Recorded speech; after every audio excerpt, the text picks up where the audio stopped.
All right. Hello, everybody, and welcome back to Nerds of Legend. I'm Ben. Next to me is Brendan. Today, we're going to be missing Joel today because he's had some fatherly duties to attend to. We're just going to continue our little talk on some Warhammer 40k. I know it's been a minute. We're going to keep talking about the Badab Wars with the Astral Claws and the Mantis Warriors and all that fun stuff. And I think there was a little bit of lull in the fighting in around, what was it, 910? Millennium, I can't remember what millennium it would have been in. Yeah. So Joel's doing his best to prevent another Horus Heresy by being a good dad. Yeah. And the opposite of Big E. Yes, that all took place in around the 30th millennium. Whenever you see a lot of 40k related content, they always their timeline is always like 941.m41. Yeah. Which is the 941st year of the 41st millennium. So whenever you read the books or you are in White Dwarf or on a website or whatever, and you're like, what does that mean? That's the Imperium chronology system. Yeah. And then they often they call Latin High Gothic. Yeah. Apparently everybody speaks Latin in the 41st millennium. Or butchered versions of it, and then the GW defense is, it's been a long time, so the language has been corrupted. Yeah. Which is a great way of saying we can make stuff up. Yeah, exactly. It sounds like Latin. Yeah. In fact, the explanations, you may have remembered from last episode that the first references to the Badab War come from the late 80s in White Dwarf magazine. Specifically, White Dwarf issue 101. I believe it was like December of 88. That was the one we were looking at all the old like armor, the armor schemes of the various chapters. Yeah, it was like before the legions were established, essentially. Yeah, it was from Index Astartes, which was like their monthly issues about at the time errata about the chapters. And so what you end up seeing is they like to use this phrase. And all right, so in Roman times, if you really, really pissed off the Caesar, they wouldn't, you wouldn't just die physically. They had a death of memory. Mm-hmm. They would chisel your name off of statues. They would remove your name from edicts and from history. They try to erase you from memory. And so, of course, because we're copying everything that is Roman in 40K, there's a thing called this Edict of Obliteration, where the Imperium does the same thing. And so the in-story reason for why there's all this retconning from magazine articles in the late 80s to like 2010 when they did the Imperial Armor issue about the Badab War is, there's an Edict of Obliteration in the whole thing. Mm-hmm. The Astral Claws and the Mantis Warriors and the Lamenters, all this stuff. There's an Edict of Obliteration, and we just found all this new stuff. So you'll very often see a lot of tongue-in-cheek band-aids related to the entropy of publishing. Yeah.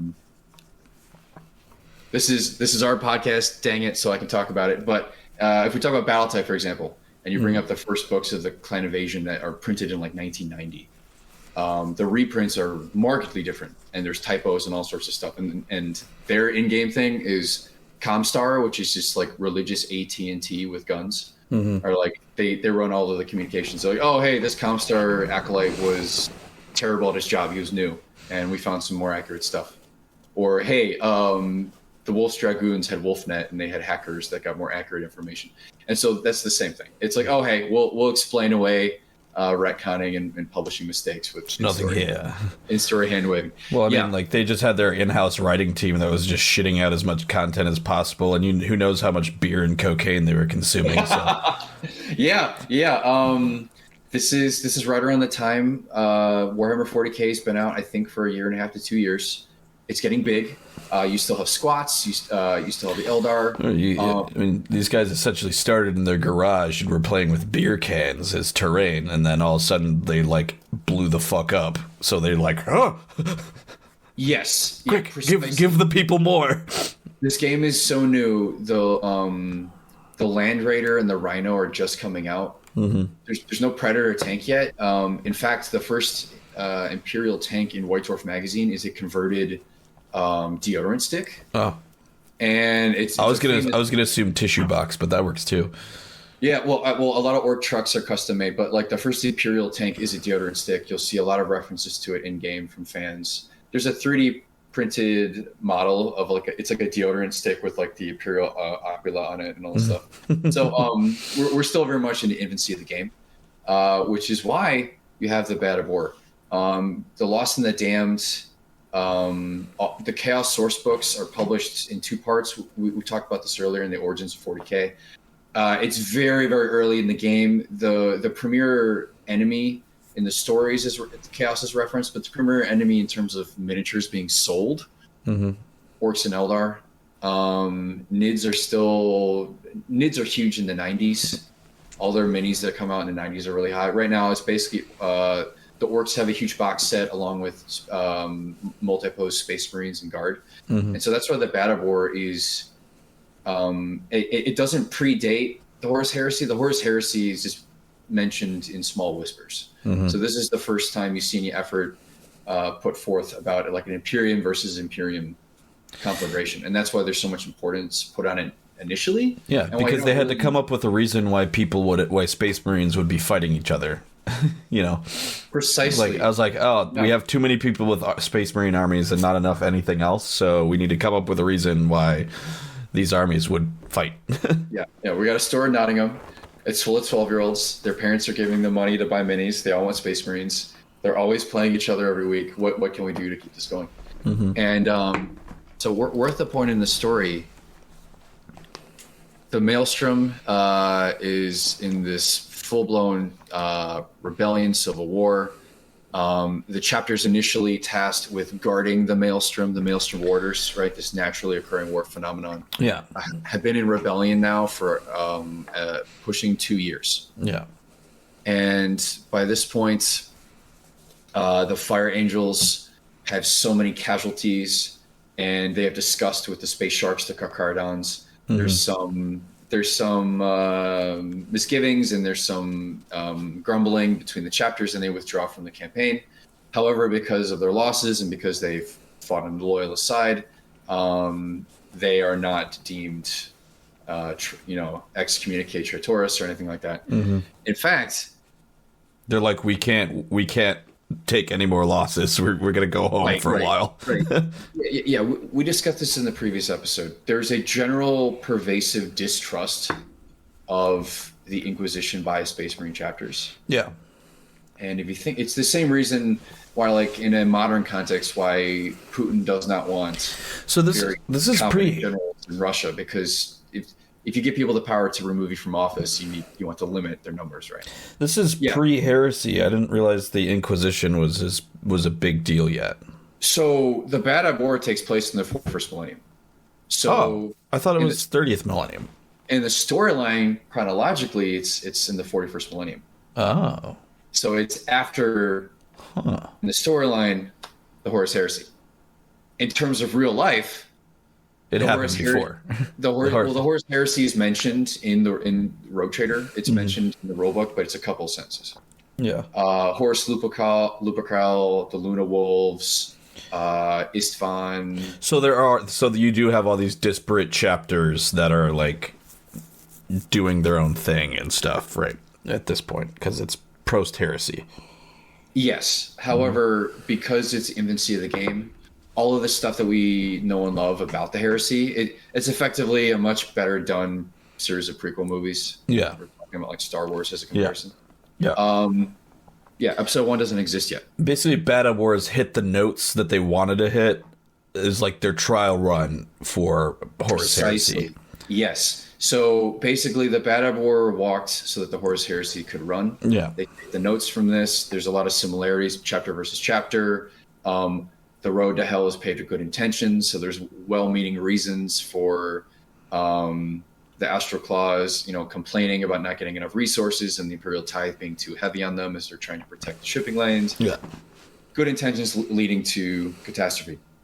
You sort of see this here. But yeah, chronologically in the story, it actually takes place in the 41st millennium. Now, as we know now, there's Primaris and Cadia's blown up, and the Eye of Terror cuts the universe in half, and all this stuff isn't even thought of yet. So The Maelstrom is still just the Maelstrom. It's not the Eye of Terror yet. correct. Well, yeah. So the Maelstrom is a naturally occurring warp phenomenon. I just kept thinking that's like the Eye of Terror before Katie blew up. Is that not the case? Well, see, the thing with the Eye of Terror is the Eye of Terror is not naturally occurring. So the Eye of Terror was its genesis occurred. Chaos, forces being made resulted in it. Okay. Right. So Fall of the Eldar, Slaanesh. Yeah. Stuff happens. The Maelstrom, in comparison, just is there. Okay. From a narrative perspective, it's a great MacGuffin. It's a great way to say, oh, hey, monsters are here. We need space knights. We need space knights. Here be monsters. Here be monsters. It also explains why travel is difficult and why it takes time for things to get places. No season 8 here. We're not going to teleport people all over the place. Get them to where they need to be. So there's a relative standstill because the Fire Angels have withdrawn. The Carcharodons, as early as this period in the game's life, are known to be exceptionally bloodthirsty. This is why when they're reborn as the Space Sharks, there's still this very, very strong contingent of super fans that love the Space Sharks. Yeah. Ryan's one of them. Yes, they're basically Maori in space. Yeah, they're Pacific Islanders. They have ceremonial tattooing and shark teeth iconography, and they're not like flesh terrors. They're not like minotaurs where they're cruel for cruelty's sake or anything. Their methods of combat are considered barbaric and extreme. Yeah, and they eat people. It's okay. It's okay. It's okay. This is Grimdark. This is what we're used to. Yeah. So there's periods of engagements. The Salamanders, which we know later on to be one of the first founding chapters, are actually introduced to players and to the game in the Badab Wars. So the Salamanders and the Minotaurs are loyalist chapters, and they have a successful lightning raid, and they recover Space Marine gene seed that was stolen by Astral Claws apothecaries. Again, there's another similarity here to the clans in BattleTech. As you may or may not know, Space Marines are created by implanting the gene seed, the genetic information of a Primarch into an individual. It changes them. There's rapid physiological change that takes as well as a bunch of other organs. Organs are grown. There's a chance that you could die from the process. The gene seeds are removed by apothecaries and preserved as often as can be possible in a combat situation from fallen Marines to preserve them for the next generation. The progenoid glands. Yeah. You also don't want them falling in the wrong hands. As a lifelong fan of the Blood Angels, you find out that like Fabius Bile is trying to get Sanguinius's blood, and he's able to like make clones and all this stuff. You need to keep your genetic information on lock. Because if you don't, traitor chapters, gene stealers. If you don't, Fabius Bile comes up and goes swiggity swiggity. I'm gonna clone that booty. Yeah. Plays chemistry set, or the Tyranids start having hybrids, and you don't want that. Yeah. If the Kroot won't eat you, that's a really. I didn't know. I would think that would be something that they would want, but maybe if the Kroot won't eat chaos, and if they won't eat gene stealers and that sort of thing, it's don't play it. Don't play it. Yeah. And so what ends up happening is you find out that the Astral Claws apothecaries have been harvesting the gene seed of their fallen enemies, and there's to pump up their numbers. Essentially, there's a hint here that the Astral Claws may or may not have been cooking their books. Again, history is written by the victor. It's very, very, common knowledge under the table knowledge that the Black Templars flout the Codex Astartes, and they cook their books so that they can go on crusades. But guess what? They're so good at it, we're going to look the other way. And let's not get started with Krieg. And they haven't fallen to chaos yet, so we'll just right, exactly. If they don't fall to chaos and they have the numbers to wage war, we're not going to complain. So you see the sprinklings here of the Astral Claws. Started as dissidents, started as discontented. They're starting to commit some heretical actions here. And throughout this, we're in year 911 of the 41st millennium. There's multiple battles. There's so many. I'm not going to put you to sleep reading them. But Nova Marines are engaging. Carcardons and Fire Angels fight the Mantis Warriors. A lot of these are references from the novels and books. So if you've read the books, you'll know particular names like the Astral Claws lose Dreadnought Vorel, and it can get very, very asinine. When does Luft Huron get shot in the face? Are we there yet? Yes, we are. Oh, the Palace of Thorns. Yeah. So the certain chapters essentially are losing numbers to the point where they start pulling out of the engagement. The Lamenters, very famously, are nearly driven to extinction. In fact, their numbers are so bad by the end of the war that eventually the Inquisition goes, you know what, we'll put you on a penitent crusade. I believe it's first century, correct me if I'm wrong. But they're sending a penitent crusade, and they're like, you know what, you joined this, you consider the Astral Claws to be loyalist Marines, and in fact, remember, the Inquisition punished the local administrative government and held them responsible for causing this whole thing in the first place. Yeah, because they were the ones being greedy and pissed off the Astral Claws in the first place, right? Precisely, yeah. So they're like, you know what? The local administrative government were in the wrong. You were defending what you thought were your fellow brothers. You were pulled into a conflagration. Your numbers have been so adversely affected by this war. Just go kill enemies in the Emperor's name and basically one of the few times the Inquisition's ever like, you know what? Like, was ever like hands off. We're gonna hands off. Yeah. One of the few times they're ever like acted the right way, I would say. Right. Yeah. If you want to read more into how they can trip on their own feet, there's always the Celestial Lions. There's always the Space Wolves Grey Knights War. It's like if you want to read about how the Inquisition can make things worse. Their secessionist chapters from the Maelstrom have been pulling out. The Astral Claws end up discovering that they're essentially the last ones left. They have this nigh impregnable stronghold called the Palace of Thorns, and of course it is on Badab itself. The Star Phantoms chapter, having large amounts of numbers at this point, are primarily the ones that lay siege to the planet. It's almost impregnable to ground assault. So what the Star Phantoms do is they assault the palace directly with drop pods. I don't believe that... And stupid numbers of them probably get shot out of the air. Yeah, and Thunderhawks. No, again, this is taken from the 2010 articles and later documentation.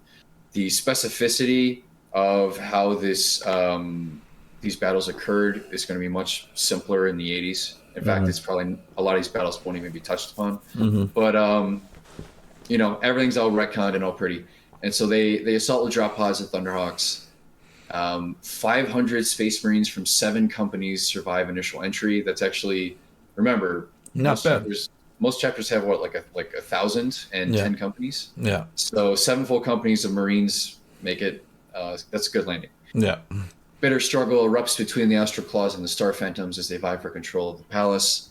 Of course, there's orbital defenses. The Astral Claws drag out this siege, so they have intricate assaults. They understand the land, and this is home turf for them. Yeah, they push back the Star Phantoms for a time. Assault squads on both sides decide to drop their jump packs, and it starts to become a battle of attrition. Hundreds of Space Marines, Loyalists, and Renegade are slaughtered as they're battling for the Palace of Thorns. The language here, you can think of Istvan, you can think of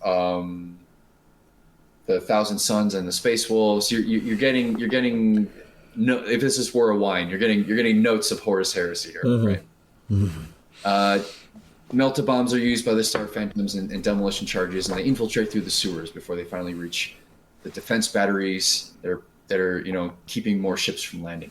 The guns are finally silenced, and legions of Ordo Hereticus stormtroopers join the offensive. The Inquisition has entered the chat.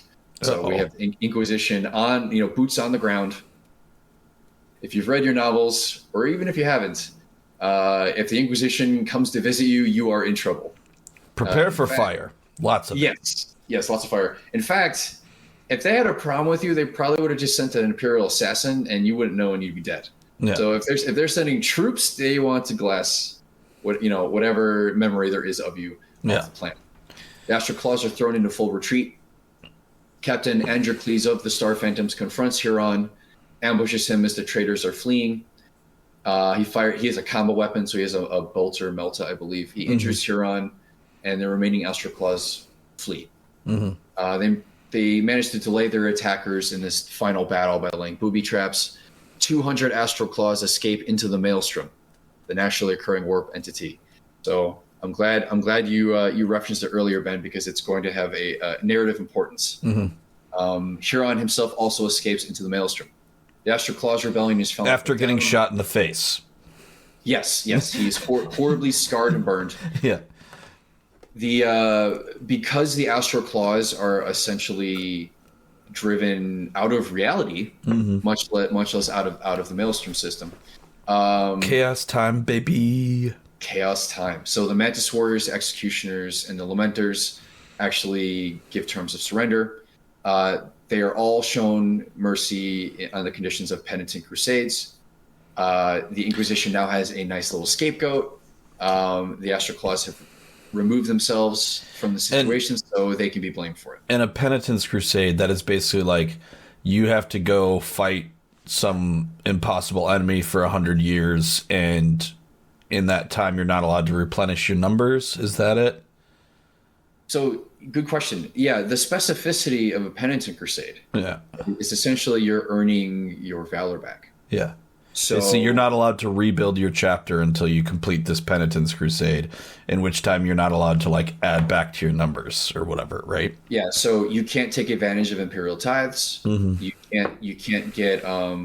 can't draw muster new numbers from if you're a primary chapter, like if you were the Blood Angels or Dark Angels or something, they can call on their successor chapters and recall Marines back to the fold. So if you were a primary chapter, like a founding chapter, and you were put on a penitence crusade, you could not recall your successor chapters. So if you have any successors, you can't recall them. You can't ask the Imperium to send you more acolytes. Yeah. Most chapters actually draw recruitment from planets nearby their system. In terms of the Dark Angels with the Rock, they have to get numbers from where they are, and that sort of, it varies from chapter to chapter. Again, with the advent of Primaris, a lot of chapters that were driven to near extinction, like the Sites of the Emperor, are suddenly replenished with Primaris. Yeah. So, like Blood Angels were almost decimated on Ball. So the Blood Angels were called all their successors, but in terms of Imperial Fists, we're down to one guy. So in terms of like chapters that have been rejuvenated or chapters that were driven to near extinction, Belisar Call sends out massed amounts of Primaris Marines. So it varies. Like, if you need numbers and you can't get them, we'll get them to you. Except if you're on a penitent crusade, we're going to take the ladder out. You need to get out of the pool yourself, and you wouldn't be here if you didn't get put into a penitent crusade. But considering what happens, these are Marines. This is their life is combat, and they're like, you know what? We weren't driven into a naturally occurring warp entity and going into a hellish landscape for all eternity. So it's a good deal. Yeah. It's a good deal. Now, the reason why this is important is because at this point in the game, when you first see Chaos Renegade miniatures come out, they're the sculpts are the most interesting, in my opinion, of 40k at the period, because they're so markedly different. Spiky Marines. You have spiky Marines, you have Marines with tentacle arms, you have Marines with fly heads and fly wings, and you have Marines that look like xenomorphs from Alien, and you have Marines with like studded nipples and like a peck and a breast if you were Slaanesh, and you have like high heels and just like absurd acid punk just like all over the place. Yes, it's very trippy. Again, we mentioned this before. This is when you're getting metal records. Yeah. In the issue of White Dwarf, it's very metal. So you don't exactly have like plastic sprues of Chaos Renegades yet. They're all very unique and very different. You don't start hearing of like named Chaos Legions, because remember, the Horus Heresy hasn't really been fleshed out yet. So Death Guard, Emperor's Children, World Eaters, Word Bearers, Night Lords, all that stuff. You see its infancy or name recognition in the source books that are coming out like at the same time. Yeah. You don't have boxes of these Marines yet. You don't have like the cool Death Guard box in second ed. You don't have like the Khorne Berserkers, monopose guys yet, or anything like that. So this is very important because this results in the Astral Claws becoming the Red Corsairs. So this is one of the first examples of named renegade Marines in the game. Luft Huron becomes corrupted by chaos. He survives his getting shot in the face. Yes. So his disfigurement and near death. It's been a while since I've read the book. I believe he pledges to chaos. He's scorned, and his previous, he's turned his previous masters, and it's cost him everything. So yeah, they are full on chaos renegades at this point, and they persist in the storyline to harass, harangue, and be a general thorn in the side of the Imperium. Yeah, I believe they basically set up a chaos like shipyard in the Maelstrom. Like they get like Dark Mechanicum to help them build ships, I believe. Yeah. And the Dark Mechanicum and the idea of Vashtor, the Archifane, and everything that we have now. Yeah. Again, you see all these ideas that are fleshed out recently in the past, I'd say since 2016, 2017. You see all the little glint in the eye of GW going back quite some time. For those of us that grew up through grade school and high school and college with no present Primarchs in the 41st millennium, it's crazy to think today what's going on when this is all we had. Yeah. I was like 21, 22, reading photocopies. The Primarchs were like lore docs, you didn't have models of them, Or, you didn't have models, or if you were lucky, you were around. You had money when the 30k Horus Heresy versions came out from Forge World, I think. So you had at best 30k versions. We're finally starting to see this stuff come out. At the end of this engagement, the Astral Claws are essentially destroyed as an imperial entity. You have the Metz warriors and executioners and the lamenters on penitent crusades. From a hobbyist perspective, the value of this engagement is huge. In terms of a Blood Angel fan, the lamenters are a huge fan favorite because they have gone through so much tribulation in their time as a chapter and yet still persist. The salamanders are a huge name. Carcardons are kind of a cult classic. So there are certain Howling Griffins. There are mentions of chapters in the Badab Wars that are far more popular after than during. Yeah. And Firehawks, there's all these whispers that I think Firehawks become the Legion of the Damned, who are this loyalist chapter that come out of the Eye of Terror, or they randomly appear and disappear, and they're like ghost marines that just like show up on battlefields, just like they're like spectral and on fire and skulls everywhere, and they'll just like show up and like kill everything. Like when like you'll have like a Imperial Guard regiment that's like pinned down, like overwhelmingly like dying, and then all of a sudden some like an Imperial Guard will like pray to the Emperor. All of a sudden these like spectral marines show up out of nowhere, kill everything, and disappear without a word. It's sort of like the idea of the Sanguinor, but it applies to anyone who's faithful to it's very like Wild Hunt sort of. That's an apt comparison.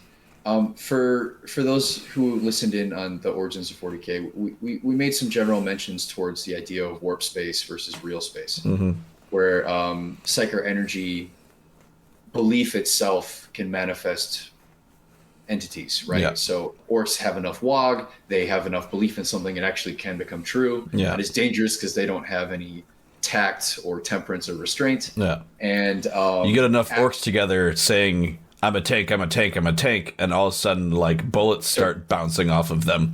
You start seeing tread marks in the ground. Yeah. Yeah. The Eldar have enough avarice and vice and excess and debauchery for thousands of years, and Slaanesh literally comes into being. Yeah.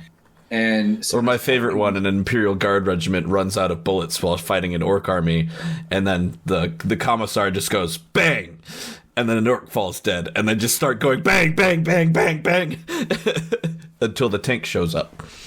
If you think that's ridiculous, dear viewer, remember that there are examples of them visiting like the planet Kylie Minogue, and there's all these pop culture references and absurdities in both Warhammer Fantasy Battle and 40k. Yeah. The origins of this, the box says it's grimdark. The origins of the game and its hobbyists, it's slapstick, very satirical. Please do not consider this to be serious. If you have any fans who are of the Imperium, you better wink and better expect a wink back, because that's how this should be taken. Yes. Under no circumstance, this is my IP. This is the one I grew up with. If I had to pick one on a deserted island, it would be 40k. If you were to ask me at any point, would I ever want to be in this universe, it would probably be safer just to have a quick, painless death, because it is awful. And with that said, the dangers of the warp and the dangers of psychic energy, of thought in this universe, it goes both ways. Saint Celestine, the Living Saint, Sanguinor, manifestations of Big E's psychic entity can actually appear. The guild, not guild navigators, but Imperial navigators, when they're trying to follow the Emperor's light home to Holy Terra, psychic energy can manifest for good. It's not nearly as Lionel Johnson can tree stride to like Imperial planets that are like at most in peril in his area. In case you haven't read the new books, Lionel Johnson can essentially forest walk wherever he needs to go now. So in express circumstances, belief can render good consequences in 40k. You have to look harder to find it, but it's there. Yeah. And so, you can see the ideas that are in the Badab War.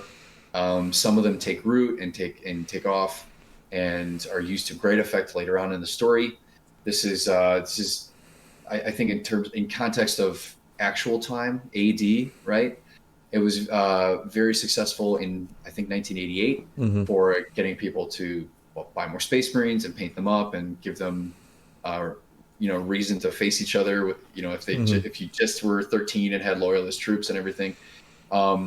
It's a great lead-in to when they start selling the box set of plastic multi-pose Marines where you can articulate off the sprue and everything. And then you end up getting the Milton Bradley crossover, I think it's Space Crusade, which is both, you can paint them as miniatures, but it's also like a self-contained board game. Yeah. And once you see advertisements on TV and in comic books, I would argue like the game we talked about the other day, Rumble Slam, like that's like so much like 40k iconography throughout that, or at least fantasy. I mean, if you think of Rumble Slam with that great game that Ben got, and we demoed at Gen Con. That is take fantasy and mix it with professional wrestling. I mean, and Battle Bowl or Blood Bowl. Blood Bowl is American football parodied from the British perspective with fantasy races, and that has more or less existed. The rules have changed, I think, 3 times since. It has more or less existed since '88. The Chaos Cup, there are major tournaments for Blood Bowl, and that's in Chicago every year. I grew up in high school seeing the Chaos Cup in the Chicagoland Games Workshop Battle Bunker. It is still contested for every year in Chicago. The NAF is the ruling body that actually maintains your score in events for Blood Bowl. I would love to demo a game with Ben sometime. We could even. I know. I need to play it. It sounds so much fun. We could potentially do it on stream because I do have the tables. We also have Rumble Slam once I paint those guys up. Rumble Slam, where you do get to paint the wrestlers and everything. So a lot of the ideas that were born of the 80s wackiness persist today. 40k it looked like Bucky O'Hare. It was very over the top, heavy metal, like not just the music but the magazine, just excessive 2080 Judge Dredd style drawing art. You had the immortal John Blanche starting out with illustrations at this time. Jez Goodwin is moving over from Elves and Skaven, and he starts cutting his teeth, in 40k design with the Marines and everything. A lot of brilliant, relatively young minds are taking off with the hobby at this point. 80s into the 90s. By the 90s, it's the golden age. You've got video games, you've got commercials. Nails are painted red, colors are extreme, bases are always goblin green with some dry brush yellow, and Games Workshop is in the money. So that starts really with 40k picking up speed here in the late 80s. Yeah. Is that pretty much the end of the Badab Wars? Ends with the Astral Claws fleeing into the Maelstrom and becoming the Red Corsairs, or not only that, but the big thing is you start seeing the Maelstrom sort of become secondary to the Eye of Terror. Mm-hmm. So the idea of the Maelstrom, of this dangerous warp entity with monsters that could come out of it and enemies fleeing into it, that idea is really picked up by the Eye of Terror. Mm-hmm. Abaddon, the spoiler and everything, and the 13th Crusade and the destruction of Cadia, all is born from this event.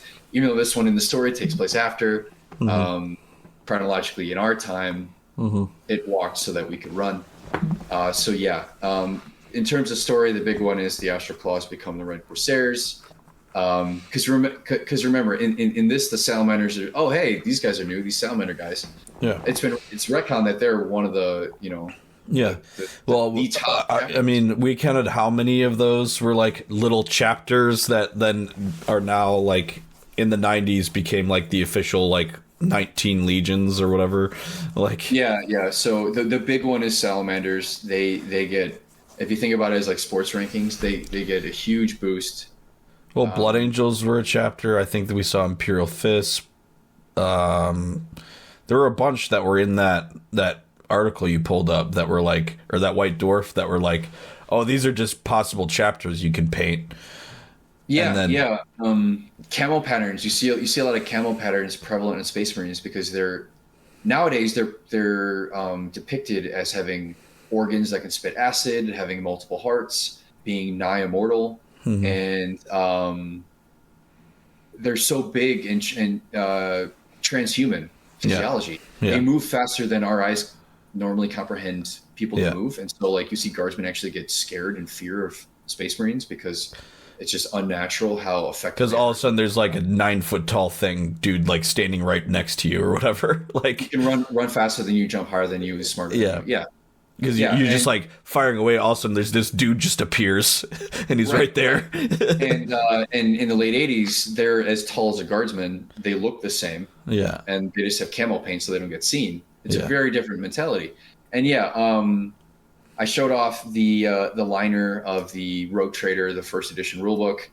I think 4 of the founding chapters, 3 of them become successor chapters to the Blood Angels. So Blood Drinkers, Flesh Terrors, these end up just getting put under Blood Angels. The Lamenters get under Blood Angels. Crimson Fists are in this. The Crimson Fists are on the cover, right? Yeah. They're the poster boys actually of 40k in the beginning, and then they get derelegated to being a successor chapter of the Imperial Fists. Fucking blueberries. The Space Wolves logo gets a makeover. It's a little simplistic at this time. Yeah. The Dark Angels their armor is black, like the Black Templars. It's retconned that those are the Fallen, and then they become green and bone. Yeah, so we're seeing a lot of first drafts here. I'm a big Seinfeld guy. You watch season 1; it's very markedly different from the later seasons. This is season 1 of 40k. You see some stuff that's experimental, stuff that's working, stuff that isn't. It's cool to see the origins, the thought processes behind where they'd eventually go with this. Mm-hmm. I'm big on Epic 40k, and before Jez Goodwin designed the Falcon Grav tank, they look like wedges of cheese. They're like pizza slices, they're like triangular. Yeah. And the Wave Serpent, the APCs for the Eldar, they look like like snails almost. There's just like they're all these weird designs. The squats get mole mortars, where instead of shooting it around into the air, it shoots around underground and it burrows up. Yeah, they got chopper motorcycles where like the drive shaft on the motorcycle is longer than the body. Yeah. And there's this obvious nod to Jawas where they have Leviathans. They have like land trains, and you can have like 6 cars or 5-6 cars on them, and have like this train of squats with guns on the table in Epic. And so all this kooky stuff is getting thrown around. You have the Slan, are little frogs. They're later turned into giant floating psychic ones, but they're just like little frogs in the 80s. You have Zotes, who are like space centaurs that serve the Tyranids. Yeah, space centaur giraffe things. Like, I don't even... Those got written out right after a while. Yeah. So just all sorts of experimental stuff that if you're lucky to find on eBay, you're like, $40. It's a little hunk of lead. I would also say like the Tyranids' early designs were almost more like lizardy, like reptilian, and like not, and then in recent, like obviously not recent, but like in the 90s they morphed into like being bugs. And everybody calls them bugs. Yeah. My favorite Khorne bloodletters are the first ones. They now they've got musculature and spikes and flaming swords, and they got the long tongues and everything. The original bloodletters, they just looked like demons. They were impish. Their physiology was like abnormally lengthened. They looked like demonic versions of Mr. Fantastic. They had like bendy arms and everything, and they were like sulking on the ground, and they looked shifty and terrifying. They looked like the stuff of nightmares. And the concept of drawing to sculpting to casting is, yes, it takes more time. Like it's easier now to do a CAD design and then automatically make a program to make it into individual pieces and print out millions of sprues. But the idea of having a concept picture, taking copper wire and putting milliput and green stuff over it, sharpening it with tools, spritzing it with water, sharpening it with tools again, making a plaster cast, casting it. It may take more time to design, but the heart in it and the development of like seeing its development from idea onto paper into mini, there's so much character and so much life in that late 80s lead with this, with the Slatas. The character of this game is what kept it alive in its early years and really drove it along was the passion. Nowadays, you got shareholders and IP and books and the streaming service that you can rest your laurels on. But when you're hungry and when you want to bring fans in, the passion behind this game, I mean, that's what got lifers like me, right? Yeah. I mean, I would almost say that the game currently, as it is with 10th, is experiencing a little bit of a renaissance as well. I feel like it's never been... Like, I know you said the 90s was the height of it, but I feel like it's coming back again because they've made it easier to get into. And yeah, I will say in terms of like popularity or spirit and whatnot, I'd say 90s. In terms of like money, when Dawn of War came out when I was in high school, when they started getting that THQ money from the video games, in terms of finances, that's when 40k was through the ceiling. Yeah. Like when they started getting that sweet video game money and they realized, wait a second, that's the first time they realized the IP was more valuable than trying to sell $300 resin to single guys with nothing else to do, right? Yeah. They're like, oh my gosh, IP. Yeah. And in terms of like talking about it at school and blowing all my lunch money and I mean in the UK they had TV commercials. I didn't see it as many over here, but going to model expos and stuff with my dad, like 40k was the secondhand monopose marine was everywhere. Hobbyton USA, your local mom and pop shop. I find them on the street.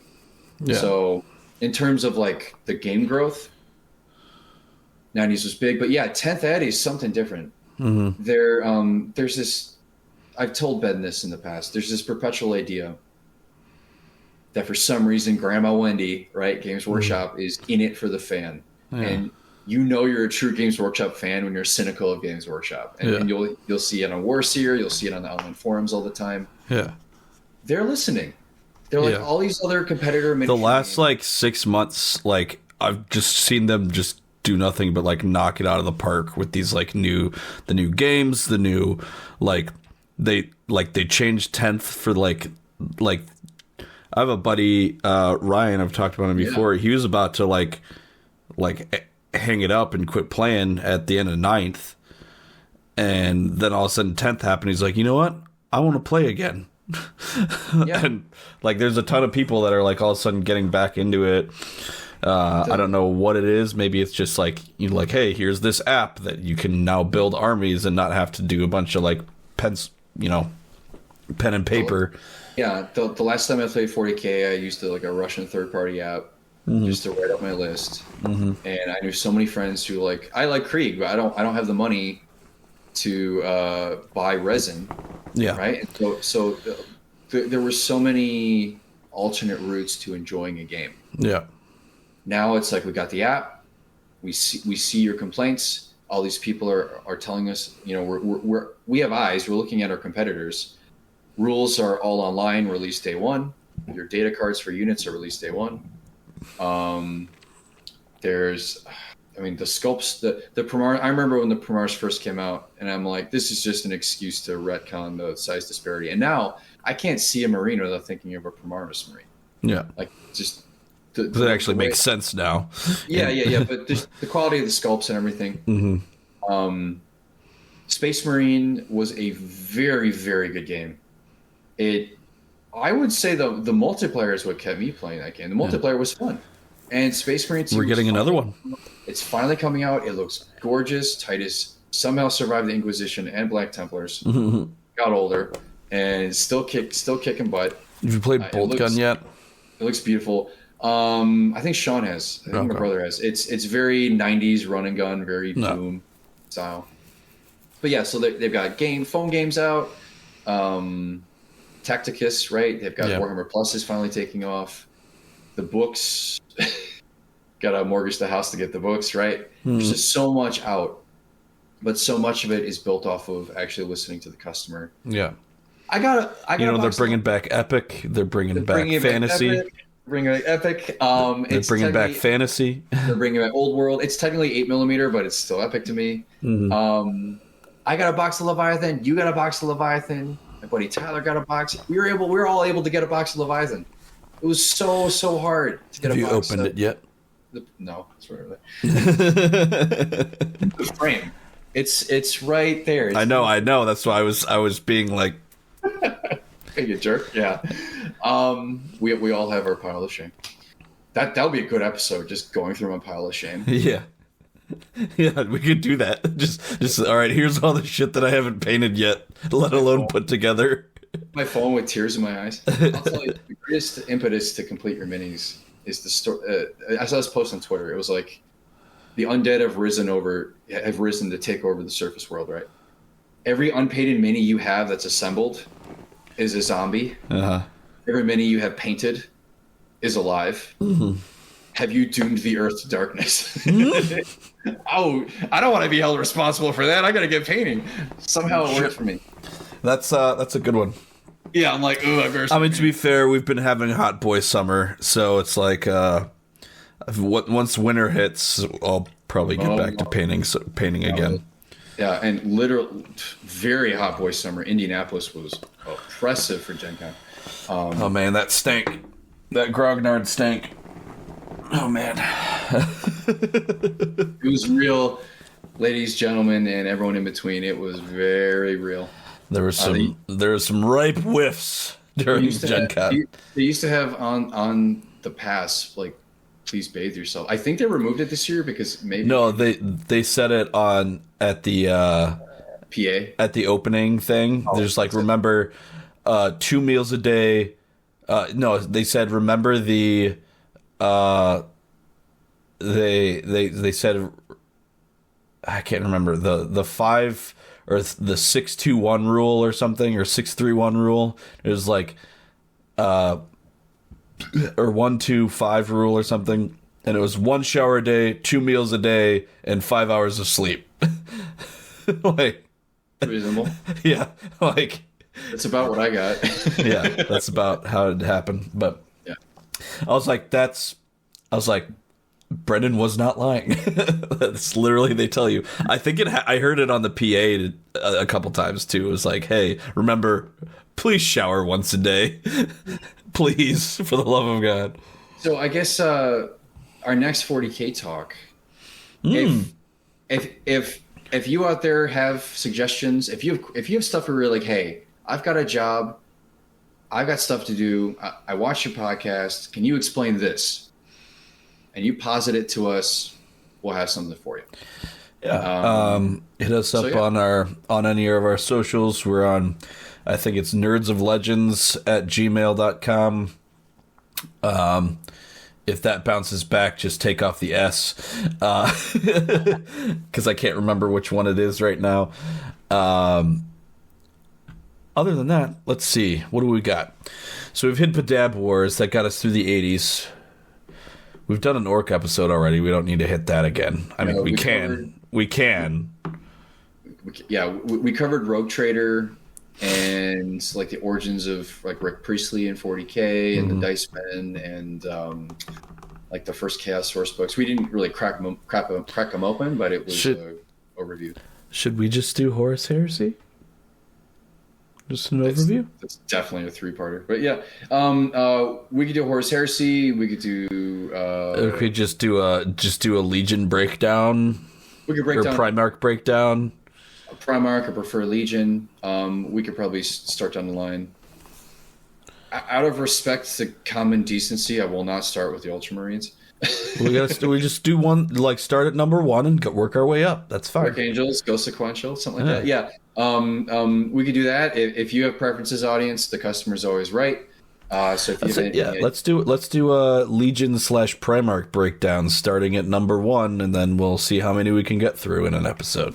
Yeah, unless there are enough of you that tell us to do something else. That's the plan. All right.